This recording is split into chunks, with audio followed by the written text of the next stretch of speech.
Home Garden Container sells 2,40,000 bag. Annual demand or annual requirement?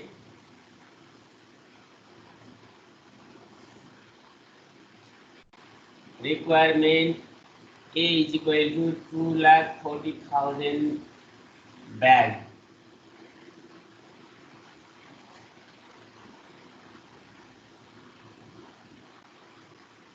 The optimum safety stock 1,200 bag. Safety stock.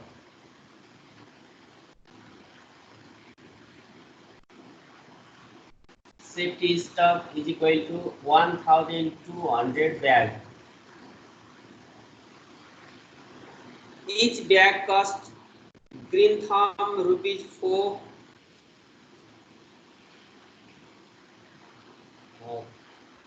Rupees 4 carrying cost. And cost of bag 4. Cost per bag is equal to rupees 4. And carrying cost 20%.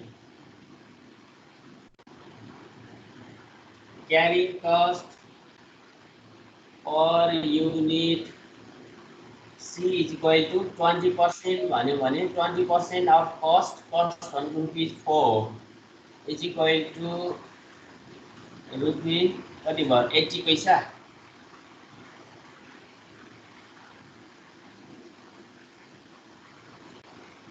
Placing an order with its suppliers rupees 25. Ordering cost per order.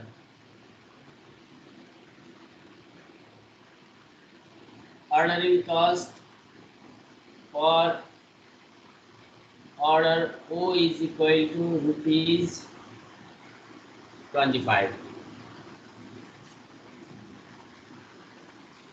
What is the economic order quantity?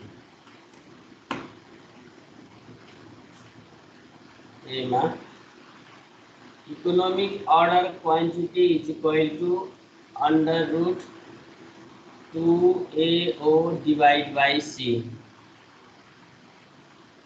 2 multiplied by A 2,40,000 multiplied by ordering cost per order 25 divided by carrying cost 80 paisa.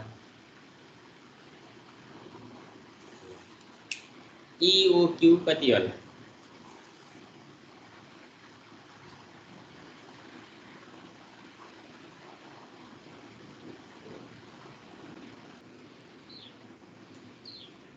$3,872.98. 9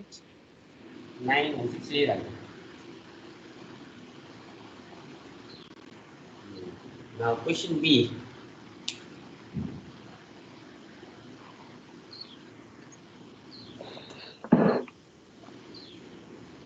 What is the maximum inventory level? Maximum inventory.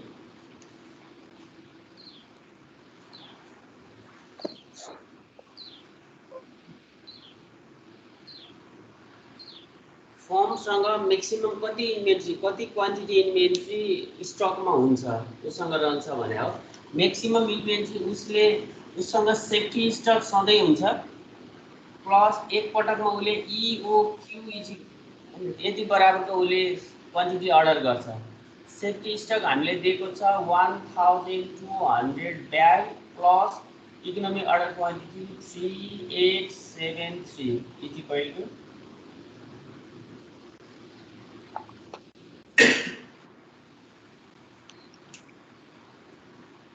5,073. 5,072 bag. 73. 73.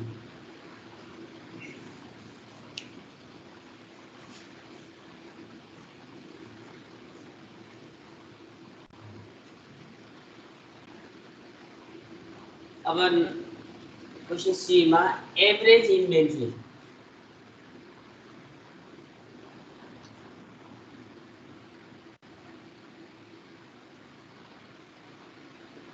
Average inventory बढीमा उसँग maximum inventory भनेको उसँग बढीमा स्टोरमा कति quantity material हुन्छ, जस्तै यहाँ ब्याग छ भने कतिवटा ब्याग त्यो फर्मसँग बढीमा उसँग स्टोरमा हुन्छ भनेको।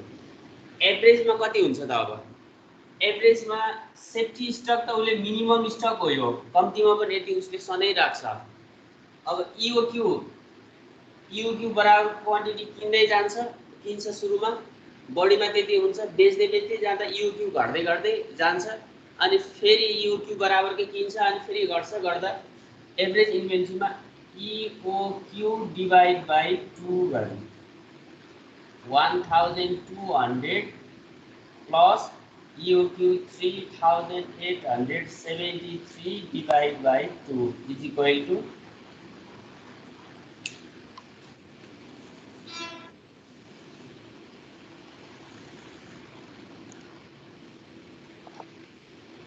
3136.5.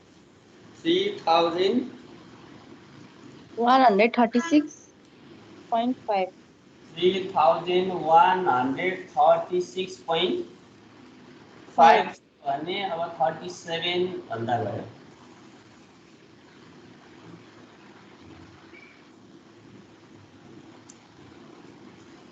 Now question D.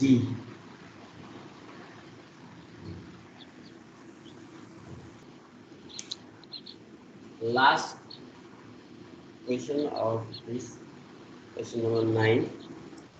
How often must the company order? यो भनेको अर्डरिङ टाइम भने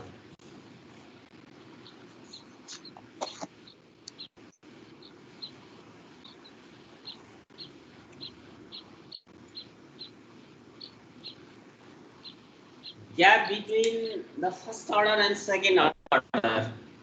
कम्पनीले आज अर्डर गर्छ र अब कति टाइमको ग्याप पछि उसले अर्डर गर्छ भने ordering time OT is equal to duration of total requirement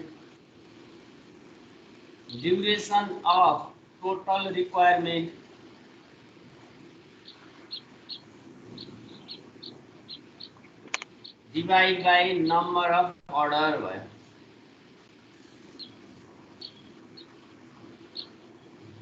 अब वर्किङ नोटमा नम्बर अफ अर्डर बनाउनु निकाल्नु पर्यो। Number of order is equal to A divide by EOQ, annual requirement A divide by EOQ. Annual requirement 2,40,000 bag र EOQ कति आएको थियो? Question number ए को answer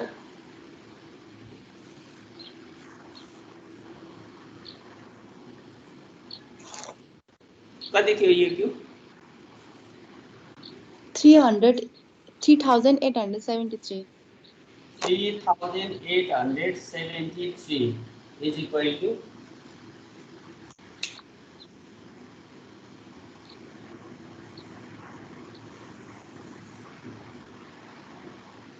number of order 619.67. 619. 19.67 times. अब यो डेसिमलमा टाइम्स त हुँदैन, हामीले यसलाई 620 भन्दा पनि भयो, or equivalent to 620 टाइम्स।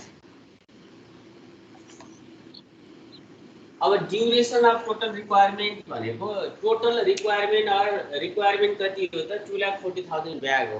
कति पिरियडको रिक्वायरमेन्ट हो यो? ड्युरेसन भनेको कहिलेकाहीँ मन्थली रिक्वायरमेन्ट भन्यो भने 1 मन्थ हुने भयो ड्युरेसन। अब यो एनुअल हो, एनुअलमा जाने। एनुअल रिक्वायरमेन्टलाई अब यस्तोमा हामीलाई पछि जस्तै रिअर्डर लेभल निकाल्न पर्यो भने लिड टाइम केमा छ त्यो ड्युरेसन लिड टाइमको युनिटमा राख्ने। जस्तै लिड टाइम विकमा छ भने यसलाई ड्युरेसन पनि विकमा राख्ने, 52 हप्ता हुन्छ वर्षमा। लिड टाइम डेमा छ भने यसलाई डेजमा राख्ने। अनि 365 डेज or 360 डेज क्वेसनमा दिएको छ भने दिए अनुसारै राख्ने, दिएको छैन भने 360 अथवा 65 हामीले जति पनि एज्युम गर्न सक्छौँ। जस्तै हामीले 360 राख्यौँ भने 360 divide by 620 is equal to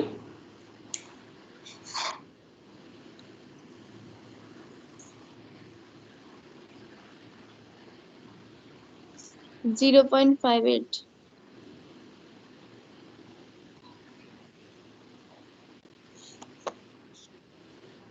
0.58 ये number of order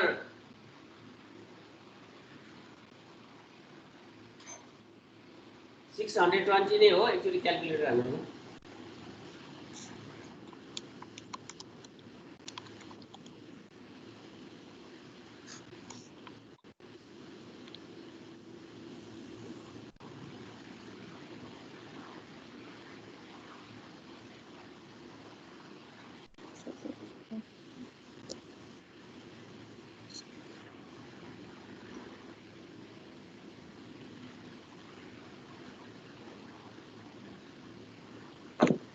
two lakh 40,000 divide by 3,873 गर्दा कति आयो 62 भनौँ 61.96 आयो अनि का 619.67 भने त जिरो बढी भइसक्यो क्याल्कुलेसन मिस्टेक 61.7 अथवा 96 अब यहाँ 62 रह्यो अब कति भयो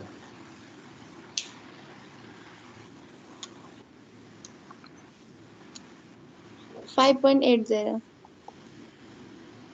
5.80 or equivalent to 6 days एउटा अर्डर गर्यो भने 6 दिनपछि अर्को अर्डर गर्दो रहेछ अर्डरिङ टाइम भनेको त्यो भयो कम्पनीले आज एउटा अर्डर गर्यो 3,873 युक्यू छ त्यति क्वान्टिटी उले अर्डर गर्छ अब अर्को पटक अर्डर कति दिनमा गर्छ अर्डरिङ टाइम भनेको त्यसको gap between the first order and second order अब आज अर्डर गर्यो भने अब एभरेजमा 6 डे 6 दिनपछि उसले अर्को अर्डर गर्छ ल क्वेशन नम्बर 9 यति हो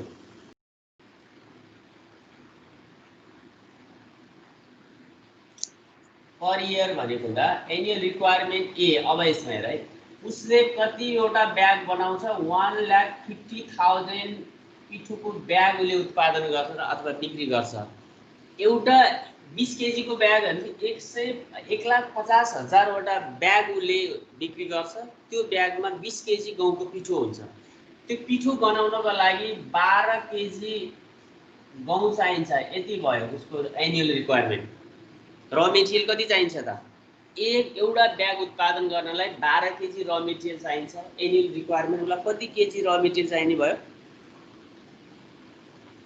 1,80,000 1,80,000 अब केजी भयो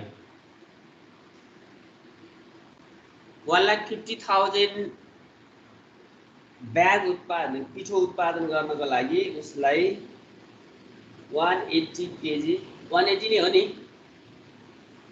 होइन हजुर 18 लाख 18 लाख अझै एउटा जिरो थप्नु न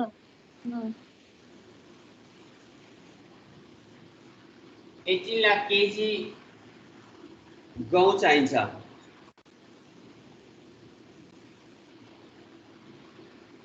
that demand for floor is perfectly steady throughout the year एक वर्षका लागि मात्रै हो that it costs ₹200 each time when it is ordered ordering cost per order भयो 200 ordering cost per order O is equal to ₹200 and carrying cost are ₹8 per year. Carrying cost or bag carrying cost per kg भयो C is equal to ₹8 delivery time अर्को lead time 4 days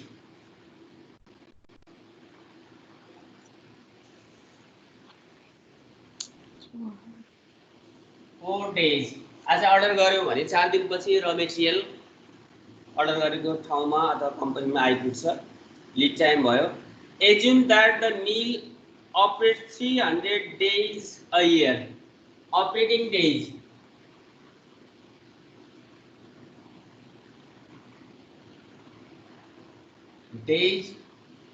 in a year 300 days वर्षमा 3 दिन मात्रै त्यो form अपरेट हुन्छ 300 दिन अरु दिन यो चल्दैन मन्द हुन्छ भन्नु पर्यो अब फर्स्टमा छ determine the economic order quantity भनेमा required economic order quantity EOQ is equal to under root 2AO divided by C 2 multiplied by 18 lakh ordering cost per order 200 carrying cost per unit C8 is equal to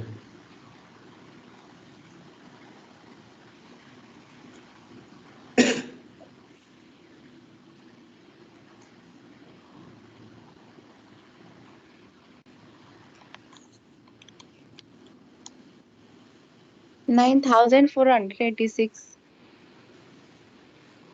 9,486 .83. 83 kg अब यसलाई 9,487 kg भनेको नि भयो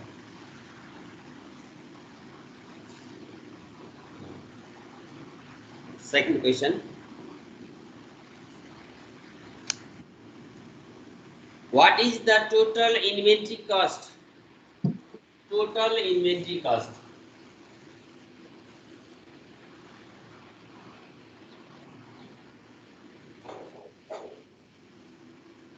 inventory cost कति care गर्नुपर्छ total inventory cost relating to ordering cost and carrying cost must be bear by the company and that is inventory cost total ordering cost and the total of carrying cost अब ordering carrying मा A divide by EOQ number of order भयो multiply by O गर्यो भने total ordering cost आयो यो total ordering cost plus अब carrying cost मा EOQ divide by 2 multiply by C गर्यो भने carrying cost plus our safety stock यदि छ भने safety stock multiply by carrying cost पनि हुन्छ but in this question the safety stock is not given हामीलाई safety stock नदिएको हुनाले अब यो पुरै टोटल फर्मुला हो यो हामीलाई यहाँ safety stock छैन त्यसैले यो हामीले राख्न सक्ने भएन अगाडिको दुईटा मात्रै भयो A 18 lakh EOQ 9,487 multiplied by ordering cost per order O 200 यो total ordering cost भयो plus carrying cost 9,487 divided by 2 multiplied by C carrying cost 8 plus safety stock 0 छ carrying cost 8 यो 0 नै भयो is equal to rupees लाइस को total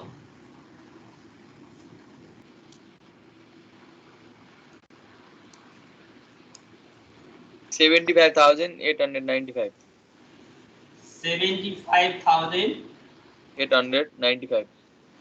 95 मात्रै हो अब पोइन्ट मा आथ्यो त्यसलाई राउन्ड अफ गरेर ल्याए जस्तै यो हामीले एक्चुअल इकोनोमिक अर्डर क्वान्टिटी 9,486.83 हामीले यहाँ राखेको भए यो पार्ट र यो पार्ट एक्ज्याक्टली इक्वल आउँछ ordering cost and carrying cost यो दुईटा मात्रै एक्ज्याक्टली इक्वल आउँछ तर हामीले राउन्डिङ फिगर लगेको हुँदा एक्ज्याक्टली इक्वल छैन होला 1-2 रुपैयाँ केही फरक छ होला त्यसलाई किनकि EOQ क्वान्टिटी अथवा क्वान्टिटी छ क्वान्टिटी डेसिमलमा हुन सक्दैन त्यसमा अलिकति फरक पर्न सक्छ अवस्था होइन कि रिअर्डर लेभल हाम्रो स्टोरमा कति क्वान्टिटी बाँकी रहेको अवस्थामा अर्डर गर्ने भने हो। यहाँ रिअर्डर लेभल कहिले अर्डर गर्ने भनेको गोदाममा कति युनिट बाँकी छ भन्दा अर्डर गर्ने भने हो। आज गोदाममा 0 हुँदा अर्डर गर्यो भने त आज अर्डर गरेको सामान आउन त हामीलाई दिएको अनुसार त 4 दिन लाग्छ नि त। 4 दिन त सर्टेज भयो नि त मेटेरियल अथवा फिनिश गुड्स नै भए पनि 4 दिनसम्म त हामीले सप्लाई गर्न सकेनौँ। त्यो 4 दिन हामीलाई नोक्सान हुन्छ। त्यसैले 4 दिनलाई पुग्ने सामान हामीसँग अगाडि नै हुँदा त्यसमा सेफ्टी स्टक छ भने त्यसले प्रभाव पार्छ। अर्डर गर्नुपर्छ भनेको रिअर्डर लेभल के हुन्छ त डेटमा टाइममा आउँदैन कि क्वान्टिटीमा आउने भयो। कति क्वान्टिटी हामीसँग बाँकी रहेको अवस्थामा अर्डर गर्ने भने हो। रिअर्डर लेभलमा safety stock plus normal usage multiply by lead time minus goods in transit GIT। अब सेफ्टी स्टक यहाँ हामीलाई नदिएको हुँदा 0 भयो प्लस अब कुरा आयो यहाँ normal usage average consumption or normal consumption एउटै हो। एनुअल कन्जम्सन एनुअल डिमान्ड कति हो 1,80,000 kg हो। अब नर्मल भनेको नर्मल पिरियडमा जाने। अब त्यसलाई नर्मलमा लैजानु भन्दा अगाडि हामीले के हेर्नु पर्छ लीड टाइम कुन युनिटमा छ विकमा छ कि मन्थमा छ कि डेमा छ। लीड टाइम डेजमा छ। डेजमा लीड टाइम भएको हुँदा नर्मल युजेज पनि डेली युजेजमा लानु पर्यो हामीले। वर्षभरिमा कति क्वान्टिटी खपत हुन्छ 18 लाख kg र मेटेरियल खपत हुन्छ डिवाइड बाई अब हामीलाई के दिएको छ क्वेसनले जम्मा 300 दिन चल्छ है वर्षमा। अब डेज इन इयर 300 डेज राख्नुपर्छ हामीले क्वेसनमा 300 दिएको हुँदा। अब 300 दिनमा 18 लाख kg मेटेरियल युज हुन्छ भने एक दिनमा कति हुन्छ डेली युजेज भयो मल्टिप्लाई बाई लीड टाइम भनेको कति हो 4 डेज हो 4 डेज। अब यसमा माइनस गुड्स इन ट्रान्जिट छ कि छैन वर्किङ नोटमा बनाएर हेर्नु। लीड टाइमको यो गुड्स इन ट्रान्जिटको लागि वर्किङ नोटमा पहिला हामीले निकाल्नु पर्यो number of order A divide by EOQ annual requirement 18 lakh EOQ कति आएको थियो अघि क्वेसन नम्बर A को एन्सर होला।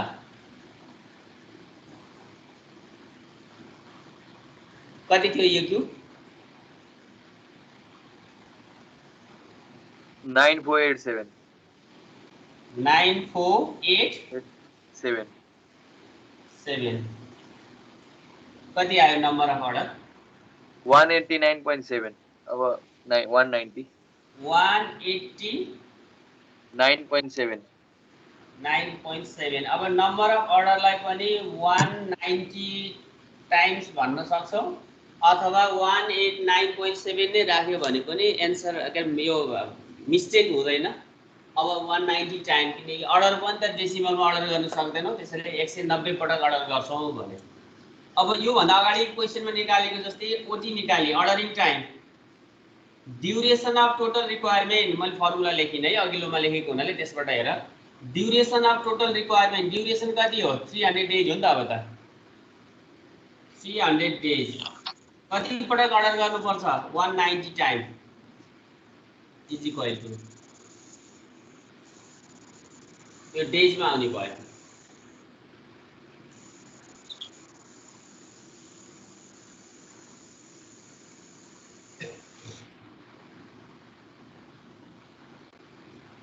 कति दिन भयो 1.57 डेज। अब यसलाई हामीले डेसिमललाई डेसिमलमै लिदिने छोड्दिनु।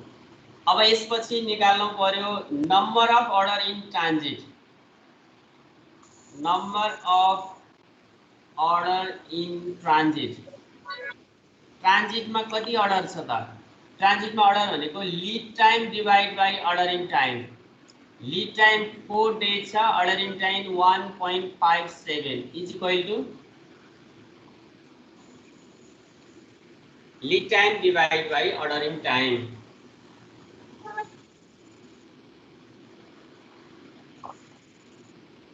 2.55 2.55। अब goods in transit is equal to EOQ multiply by number of order in transit।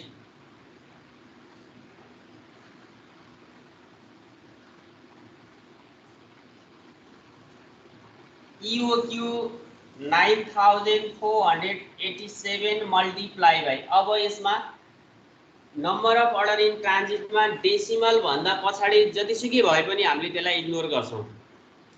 0. जस्तै 2.99 भएको भए पनि हामीले 3 गर्दैनौं, 2 मात्रै राख्छौं। यहाँ डेसिमल भन्दा पछि जतिसुकै भए पनि हामीले त्यसलाई इग्नोर गर्छौं। अब गुड्स इन ट्रान्जिट कति आयो? 9487 मल्टिप्लाई बाइ 2।